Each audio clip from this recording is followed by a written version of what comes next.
Alors là, nous nous situons sur la place de l'Orme, de la famille de l'Orme. C'était une famille qui vivait ici. Au bout de la rue du Calvaire et à l'entrée du cours Guisteau, en fait. Et comme on le voit sur la carte postale, on est vraiment devant la statue de Guépin. Cet homme était vraiment une figure de Nantes.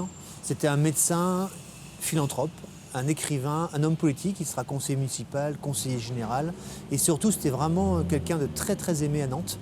Il avait son cabinet place du Pilori, puis ensuite dans l'actuelle rue Guépin. Et à sa mort, en 1873, il va mourir en rentrant de Donge, en fait, dans le train, en fait, gare de la Bourse. Et il était tellement aimé, en fait, que son corps va être exposé durant 2 jours avant d'être enterré à la Bouteillerie.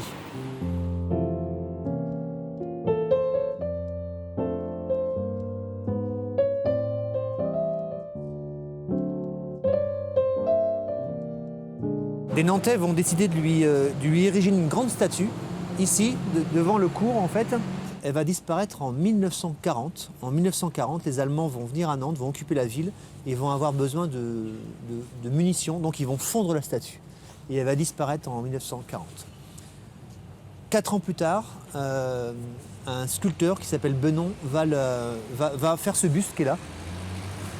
Un buste de marbre blanc, en fait, en hommage à Guépin.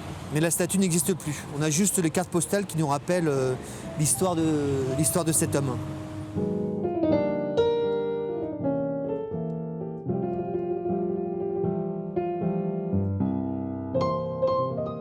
Et sur cette place de l'Orme, au pied de la statue Guépin, qu'est-ce qu'on voyait?